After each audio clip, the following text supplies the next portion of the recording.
My guest is Professor Bassem Yamout, a neurologist specializing in multiple sclerosis and neurophysiology. Professor Yamout is a professor of neurology at the American University of Beirut Medical Center and the director of the Neurology Institute at Harley Street Medical Center in Abu Dhabi. President Yamout also serves as the president of the Middle East North Africa Committee for Treatment and Research in Multiple Sclerosis, and he's a member of the MS International Federation Scientific Advisory Committee. I've been looking forward to our conversation, especially because we rarely have an opportunity on this podcast to discuss MS in the Middle East, which leads to my first question. How prevalent is MS in the United Arab Emirates and the surrounding area? Sure. First of all, thank you, John, for having me on your podcast. MS in the MENA region, which is the Middle East, North Africa, ranks in the middle range of prevalence, which is not as high as Northern Europe and the US, where we're looking at numbers in the 200 to 300 per 100,000, nor is it as low as what we see in Africa or in East Asia, which is as low as around maybe 10 to 15 per 100,000. We rank right in the middle, and we actually carried an epidemiological study of MS prevalence in all of the MENA regions through Minactrims 2 years ago, and the average prevalence around between 60 and 80 per 100,000. So we can say that we are ranking as a middle zone of prevalence between the north and the south. Today, there are more than 20 disease-modifying therapies that are available, but they aren't all available everywhere in the world. Are these medications readily available to people with MS in the UAE? Yes, the UAE has all possible medications available, and actually we are frequently, once the FDA approves a medication in the US, we are frequently the second country in the world after the US to get the medication. But the problem is the other countries in the MENA region. And some of the WHO studies have shown, and the World Bank studies have shown, that one of the the region with the most disparate economical status among countries is actually the Middle East region. So we have the very rich country, mainly the Gulf country areas like UAE, Kuwait, Saudi Arabia. And then we have countries with very low income, for example, like Yemen, Sudan, Mauritania, and of course, the Middle East comes with the wars. And many of the countries that are torn by wars, like for example, Syria, Yemen, Sudan, Libya, are also now in a very low level of income. So the DMT, disease-modifying therapies, that are available in certain countries are unfortunately not available in a large extent in those countries, either war-torn or countries with very low income. So we have a lot of disparity in the Middle East. Not unlike the United States from one region to another. Oh, really? Heat exacerbates MS symptoms.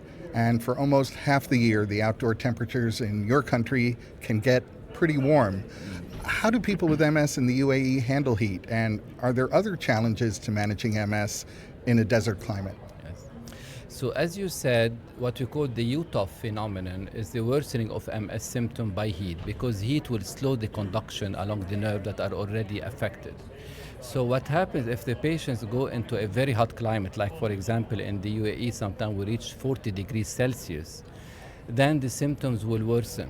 But then they go back into an AC area and the symptom will resolve.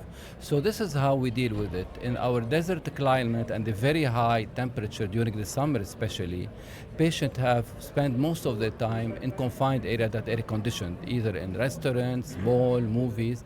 And in areas like the UAE or countries like the UAE, where we have really very advanced kind of technology, almost every area is air conditioned. It's not an issue. In case some people have to go out for certain works, we are using the jacket with ice pockets, which are jackets that they can wear, and they can put these ice cubes, special one that can be put in the jacket, and they will keep the core temperature elevated. But we rarely need that because most of the UAE population, usually during the summer, are very well confined into air-conditioned areas. Glad to hear that. I know the Abu Dhabi Stem Cell Center has been involved in research. Can you tell us about the work going on there? Yeah, sure. We've done actually the earliest stem cell transplantation trials back in 2008 at the American University of Beirut. And the stem cell transplantation trials have been ongoing since then. And right now in the UAE, the YAS Center or the MS Center, Abu Dhabi MS Center for Transplantation, stem cell transplantation, is really the one that is leading the project in the UAE. And they have done many cases, MS and other diseases. And some of the MS cases actually that were highly active with a lot of disability progression have already done very well. Hala, of course, we still need to build more experience, we still need to do more patients, we still need to have a longer term follow-up on those patients.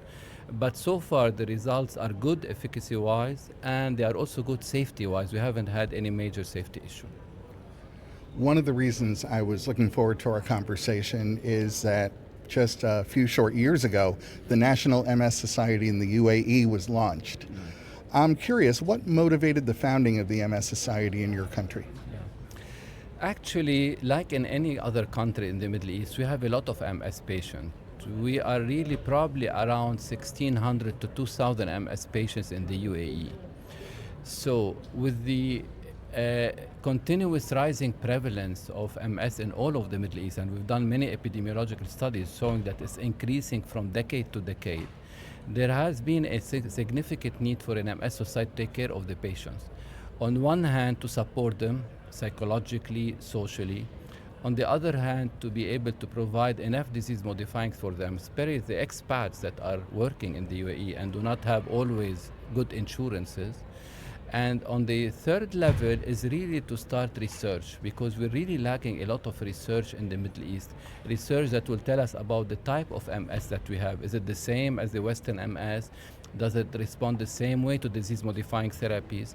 So the UAE MS Society, one of its main objectives, beside the support of patients, is really supporting research, and we are funding actually extensive research over the last 2 years in the area to really reach those answers about the MS in our region. Well, Professor Bassem Yamout, thank you for giving us a better understanding of MS in the UAE, and thank you for all you do to improve the lives of people who are living with MS. Thanks so much for talking with me today. Thank you for having me, John.